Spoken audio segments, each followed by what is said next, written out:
जय हिंद प्रिय विद्यार्थी, स्वागत है आपका आपके अपने यूट्यूब चैनल आरएस क्लासेस में। और आज हम समझेंगे विशेषण को। यदि आप स्कूली छात्र हैं या फिर प्रतियोगी परीक्षा दे रहे हैं तो आप दोनों के लिए यह जो विषय है काफ़ी महत्वपूर्ण है। मैं आपको एक बात बता दूं, कई बार ऐसा होता है कि जैसे ही संज्ञा सर्वनाम या विशेषण की बात आती है तो हम इस तरह का सोच लेते हैं कि आसान सा विषय है और हमसे आसानी से एग्ज़ाम में बन जाएगा। और ये छोटी सी गलती कई बार हमारे लिए एग्ज़ाम हॉल में भारी पड़ जाती है, क्योंकि केवल संज्ञा सर्वनाम या विशेषण को याद रखना ही ज़रूरी नहीं है। ज़रूरी है कि हम उनकी परिभाषाओं के साथ साथ उनके प्रकारों को भी बेहतर समझें और याद रखें, क्योंकि एग्ज़ाम में केवल विशेषण की परिभाषा ही नहीं पूछा जाता है, साथ ही उनके प्रकारों के बारे में भी पूछा जाता है। और उदाहरण देकर यह पूछ लिया जाता है कि यह किस विशेषण के प्रकार के अंतर्गत आता है, तो आप तभी बेहतर कर पाएंगे जब आप बेहतर समझ पाएंगे, वो भी आसान एवं सरल भाषा में। तो मेरा प्रयास यही है कि मैं बिल्कुल आपको आसान एवं सरल भाषा में आपको हर विषय वस्तु को समझाऊं, ताकि किसी भी तरह की आपको परेशानी का सामना ना करना पड़े। तो चलिए समझते हैं आज हम विशेषण को। मगर इसके पहले यदि आप चैनल पर नए हैं तो इसे सब्सक्राइब कीजिए, ज़्यादा से ज़्यादा लाइक कमेंट्स और शेयर करना बिल्कुल ना भूलिए। विशेषण किसे कहते हैं, परिभाषा देख लेते हैं। संख्या या सर्वनाम की विशेषता बतलाने वाले शब्दों को विशेषण कहते हैं। ठीक है, किसे कहते हैं विशेषण? संज्ञा या सर्वनाम की विशेषता बतलाने वाले शब्द को क्या कहते हैं? विशेषण कहते हैं। मैंने संज्ञा और सर्वनाम के ऊपर भी अपने वीडियो बनाए हुए हैं। जो लोग फर्स्ट टाइम विजिट कर रहे हैं तो प्लीज़ सब्सक्राइब कर दीजिए और बेल आइकन को आप प्रेस करके सिलेक्ट ऑल कर दीजिए, तो मेरे सारे वीडियो की जानकारी आप तक आसानी से पहुंच जाएगी। और आपको संख्या और सर्वनाम वाले जो वीडियो है वो भी आसानी से मिल जाएंगे। तो किसे कहते हैं विशेषण? परिभाषा फिर से, संज्ञा या सर्वनाम की विशेषता बतलाने वाले शब्द को क्या कहते हैं? विशेषण कहते हैं। और जो शब्द विशेषता बताते हैं उसे विशेषण कहा जाता है, और जिसकी विशेषता बताई जाती है उसे विशेष्य कहते हैं। सॉरी, ये विशेष नहीं है, विशेष्य है ना। जैसे देख लीजिए, यहाँ पर उदाहरण है, मोटा लड़का हंस पड़ा। किसकी विशेषता बताई जा रही है? लड़का कैसा है? मोटा है, और वह क्या कर रहा है? हंस रहा है। तो विशेषता किसकी बताई जा रही है? लड़के की बताई जा रही है। तो लड़का क्या होगा? जिसकी विशेषता बताई जाए वह क्या कहलाएगा? विशेष्य कहलाएगा। और जो विशेषता बताई जाए वह क्या होती है? विशेषण होती है। तो लड़का कैसा है? मोटा है। तो मोटा क्या होगा? विशेषण होगा। और लड़का क्या होगा? विशेष से होगा। समझ आ गया ना? बिल्कुल, कई बार होता है एग्जाम में एग्जाम्पल दे दिया जाता है और ये पूछा जाता है कि प्रस्तुत उदाहरण में विशेष एवं विशेषण को चुनिए। तो आपको पता होना चाहिए विशेषण क्या कहलाता है। जो संज्ञा सर्वनाम की विशेषता बताता है उसे विशेषण कहते हैं। और जिस संज्ञा या सर्वनाम की विशेषता बताई जाती है वो संज्ञा या सर्वनाम क्या कहलाता है? विशेष्य कहलाता है। तो मुझे उम्मीद है अब आपको विशेषण की परिभाषा और उसका जो उदाहरण है वो आसानी से समझ आ गया होगा। चलिए आगे समझते हैं। अब हम देख लेते हैं विशेषण के भेद या प्रकार। तो विशेषण के मूलतः 4 भेद या प्रकार होते हैं। पहला होता है सार्वनामिक विशेषण। नाम से ही स्पष्ट है। किसे कहेंगे सार्वनामिक विशेषण? विशेषण के रूप में प्रयुक्त होने वाले सर्वनाम को सार्वनामिक विशेषण कहा जाता है। ठीक है, यानी वे सर्वनाम जो किस रूप में? विशेषण के रूप में प्रयोग होते हैं उसे क्या कहते हैं? सार्वनामिक विशेषण कहते हैं। और इनके भी 2 प्रकार होते हैं। पहला होता है मौलिक सार्वनामिक विशेषण। ठीक है, किसे कहेंगे मौलिक सार्वनामिक विशेषण? जो सर्वनाम बिना रूपांतरण के मौलिक रूप में संज्ञा के पहले आकर उसकी विशेषता बताता है उसे क्या कहते हैं? मौलिक सार्वनामिक विशेषण कहते हैं। मतलब कि उस विशेषण के रूप में कोई परिवर्तन नहीं होता है। बिना रूप में परिवर्तन किए हुए जिन विशेषण का उपयोग संज्ञा के पहले किया जाता है उसकी विशेषता बताने के लिए किया जाता है उसे क्या कहते हैं? मौलिक सार्वनामिक विशेषण कहते हैं। जैसे उदाहरण देखिए, यह मेरा घर है। हम देख रहे हैं संज्ञा है, यहाँ पर संज्ञा की विशेषता बताई जा रही है कि क्या है, यह घर क्या है, मेरा ही है, और यह क्या है, विशेषण है। और जिस रूप में विशेषण को हम प्रयोग करते हैं, ये उसी रूप में, इसके रूप में कोई परिवर्तन नहीं किया गया, इसीलिए यह क्या होगा, मौलिक सार्वनामिक विशेषण होगा। दूसरा उदाहरण देखिए, वह किताब फटी है ना, किताब क्या है, संज्ञा है। अ, तो वह संज्ञा जो है किताब की क्या बता रहा है, विशेषता बता रहा है कि वह कैसी है, फटी हुई है। तो यह क्या हो रहा है कि यह जो सर्वनाम है संज्ञा के पहले आकर क्या कर रहा है, उसकी विशेषता बता रहा है, और बिना रूप परिवर्तन किए यह क्या है, वह जैसा का वैसा है, इसीलिए यह क्या कहलाएगा, मौलिक सार्वनामिक विशेषण कहलाएगा। और मुझे उम्मीद है आपको आसानी से अब सार्वनामिक विशेषण और उसके भेद के अंतर्गत मौलिक सार्वनामिक विशेषण आसानी से समझ आ गया होगा। चलिए आगे समझते हैं।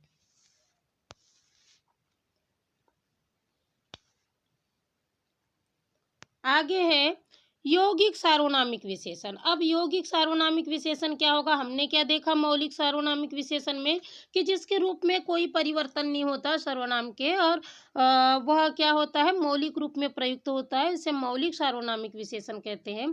किंतु यौगिक सार्वनामिक विशेषण क्या होगा, नाम से स्पष्ट है, आप तो अब समझ भी रहे होंगे कि मैं क्या समझाने वाली हूँ। जी हाँ, बिल्कुल, जो सर्वनाम रूपांतरित होकर संज्ञा शब्दों की विशेषता बताते, जिनके रूप में परिवर्तन होकर क्या किया जाता है, संज्ञा शब्द की विशेषता बताते, उन्हें क्या कहते हैं, यौगिक सार्वनामिक विशेषण कहते हैं। जैसे देखिए, ऐसा आदमी नहीं देखा, ठीक है, रूप में परिवर्तन हुआ, यहाँ पर क्या हो गया, यह वह, ये इसके स्थान पर क्या आया, ऐसा आदमी नहीं देखा। कैसा घर चाहिए, जैसा देश वैसा भेष। ये आप देख रहे हैं कि सर्वनाम के रूप में परिवर्तन करके क्या किया गया है, संज्ञा की विशेषता बताई गई है, इसीलिए इसे क्या कहा जाता है, यौगिक सार्वनामिक विशेषण कहा जाता है। और मुझे उम्मीद है आसानी से आपको यह भी समझ आ गया होगा। अगला जो विशेषण है, दूसरा जो विशेषण का प्रकार है, वह है गुणवाचक विशेषण। ठीक है, क्या होगा, नाम से स्पष्ट है, जो शब्द संज्ञा अथवा सर्वनाम के गुण धर्म स्वभाव का बोध कराते हैं, उन्हें क्या कहते हैं, गुणवाचक विशेषण कहते हैं। और ये अनेक प्रकार के होते हैं। जैसे देखिए, काल बोधक, जिसमें नया, पुराना, ताजा, मौसमी, प्राचीन आदि आते हैं। रंग बोधक जो गुणवाचक विशेषण होगा, उसमें लाल, पीला जितने रंग होंगे उनके बारे में वर्णन होगा। दशा बोधक जो गुणवाचक विशेषण है, उसमें उसकी दशा का, अवस्था का वर्णन होगा। जैसे मोटा, पतला, कमजोर, बूढ़ा, युवा आदि। गुण बोधक, इसमें उसके गुणों के बारे में वर्णन होगा। जैसे अच्छा, भला, बुरा, कपटी, पापी, सीधा साधा। ठीक है।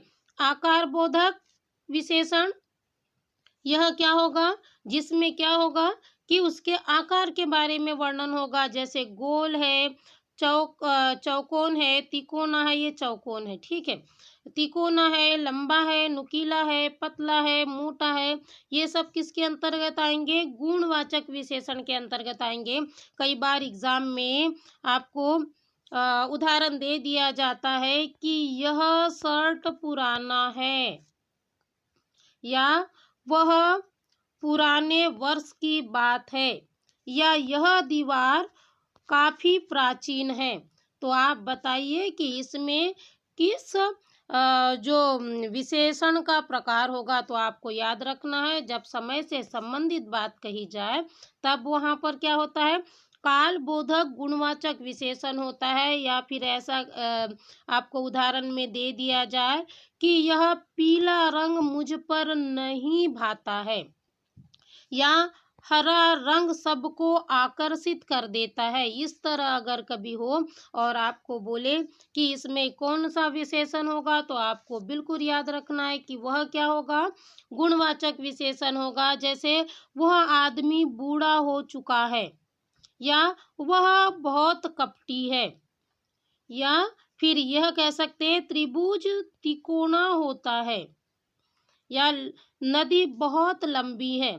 इस तरह यदि आपको उदाहरण दे दिया जाए और पूछ लिया जाए कि यह किस विशेषण का उदाहरण है, तो आपको बिल्कुल याद रखना है वह क्या होगा, गुणवाचक विशेषण का उदाहरण होगा। और मैं आपको हर वीडियो में बस एक ही बात कहती हूँ कि बेहतर पढ़ना, बेहतर समझना इतना ही ज़रूरी नहीं है, साथ में ज़रूरी है कि बेहतर समझे हुए, बेहतर पढ़े हुए जो चीज़ों को क्या करना, प्रयोग में लाना। जैसे आपने एग्ज़ाम्पल अभी पढ़ लिया, यदि आप स्कूली छात्र हैं, तो आप क्या कर सकते हैं कि आप काल के आधार पर, रंग के आधार पर, दशा के आधार पर, गुण के आधार पर, आकार के आधार पर आप वाक्यों को बनाइए और अपने मित्रों के साथ बैठ के उनसे चर्चा कीजिए कि यह किस तरह का विशेषण होगा। तो मुझे उम्मीद है आप इस तरह का यदि करते हो, काफ़ी सारे गेम खेलते हैं ना आप लोग, तो आप इसको भी आप पढ़ाई को भी एक गेम की तरह इस्तेमाल कीजिए। तो आप देखेंगे कि आपका जो बुद्धि का स्तर है वो बढ़ने भी लगेगा। साथ में आपको जो चीज़ें हैं बहुत जल्दी और आसानी से समझ आ जाएगी। चलिए आगे और समझते हैं। अगला है संख्यावाचक विशेषण। ठीक है, नाम से स्पष्ट है, जो शब्द संज्ञा या सर्वनाम की संख्या का बोध कराते हैं उसे क्या कहते हैं, संख्यावाचक विशेषण कहते हैं। ज़्यादा कुछ कठिन परिभाषा नहीं है, इसीलिए मुझे कुछ ज़्यादा आपको समझाने की आवश्यकता भी नहीं है, सरल सी परिभाषा है, आपको आसानी से समझ आ गई होगी कि जिस संज्ञा या सर्वनाम की क्या होता है, संख्या का बोध कराया जाता है उसे संख्यावाचक विशेषण कहते हैं। और यह दो प्रकार के होते हैं। पहला होता है निश्चित संख्यावाचक। इसमें क्या होता है, परिभाषा है, इसमें निश्चित संख्या का बोध होता है। जैसे 10 लड़के, 20 आदमी, 50 रुपए निश्चित है। लड़के कितने हैं, 10 है। 20 आदमी, आदमी कितने हैं, 20 है। 50 रुपए, रुपए कितने हैं, 50 है। बिल्कुल निश्चित है संख्या, है ना। तो जहां पर संख्या निश्चित होती है वहां पर क्या होगा, निश्चित वाचक या निश्चित संख्यावाचक विशेषण होगा। और अगला देखिए, अगला है संख्यावाचक विशेषण के अंतर्गत अनिश्चय संख्यावाचक विशेषण। अब नाम से स्पष्ट है कि इसमें संख्या निश्चित नहीं होगी। जैसे कुछ आदमी चले गए, अब कुछ आदमी चले गए, उसमें 2 गए, 4 गए, 5 गए, कुछ समझ आ रहा है क्या, बिल्कुल नहीं आ रहा है।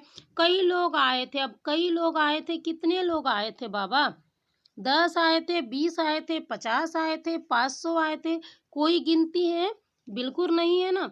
और सब कुछ समाप्त हो गया। अब सब कुछ समाप्त हुआ, क्या क्या समाप्त हुआ, कोई आंकड़ा है, बिल्कुल नहीं है, अनिश्चित है।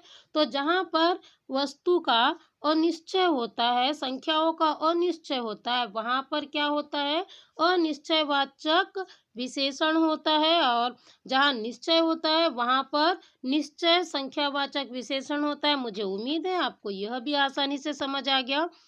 चलिए आगे समझते हैं। अंतिम जो विशेषण के भेद के अंतर्गत है वह है परिणाम बोधक विशेषण। देख लीजिए क्या है परिभाषा इसकी, जिन विशेषणों से संज्ञा अथवा सर्वनाम के परिणाम का बोध होता है उसे हम क्या कहते हैं, परिणाम बोधक विशेषण कहते हैं। और इसके भी दो भेद होते हैं, परिणाम, ठीक है। पहला होता है निश्चय परिणाम बोधक, जिसमें परिणाम क्या होता है, निश्चित होता है, उसे क्या कहते हैं, निश्चय परिणाम बोधक। जैसे 10 किलो घी, घी का, इसमें घी का परिणाम निश्चित है कि घी कितना है, 10 किलो है। 5 किलो चावल, इसमें किसका परिणाम देख रहे हैं हम, चावल का परिणाम देख रहे हैं, कितना है, 5 किलो है, बिल्कुल निश्चित है। घी निश्चित है, कितना है, 10 किलो है। चावल निश्चित है, कितना है, 5 किलो है। तो यह क्या होगा, निश्चय परिणाम बोधक विशेषण के अंतर्गत होगा। अनिश्चय परिणाम बोधक नाम से स्पष्ट है, जिसमें क्या होगा कि संज्ञा या सर्वनाम का जो परिणाम है वो निश्चित नहीं होगा, वहां पर क्या होगा, अनिश्चय वाचक जो परिणाम हो बोधक विशेषण होगा। जैसे देख लीजिए, बहुत घी, अब घी तो बहुत है मगर कितना है, 10 किलो है, 20 किलो है, 50 किलो है, या कितना है, कुछ निश्चित है, बिल्कुल नहीं है। थोड़ा दूध, थोड़ा दूध कितना दूध है, 1 पाव है, आधा लीटर है, 5 लीटर है या बिल्कुल 50 ml है, कितना है? कुछ निश्चित है? बिल्कुल नहीं है ना। तो जहाँ पर कुछ निश्चित नहीं होता है, वह क्या कहलाता है? अनिश्चित परिणाम बोधक विशेषण के वह अंतर्गत आता है। और मुझे उम्मीद है कि अब आपसे आसानी से विशेषण बन जाएगा, साथ ही विशेषण के प्रकार भी बन जाएँगे। और मैंने पहले भी कहा है और अभी भी कहती हूँ, आप बेहतर पढ़िए, बेहतर समझिए, मगर इसे प्रयोग ज़रूर कीजिए। यदि आप प्रयोग करते हैं और तो बार-बार अपने मित्रों के साथ, तो आपकी बुद्धि तो बढ़ेगी ही बढ़ेगी, आपके जो विषय वस्तु का ज्ञान तो बढ़ेगा ही बढ़ेगा, मगर आपका जो कॉन्फिडेंस है, आपका जो आत्मविश्वास है, वह और अधिक बढ़ेगा और आप बेहतर कर पाएँगे, आप समझ भी पाएँगे, बेहतर समझा भी पाएँगे और साथ ही एग्ज़ाम में भी बेहतर अंक प्राप्त कर सकते हैं। इसी शुभेच्छा के साथ धन्यवाद।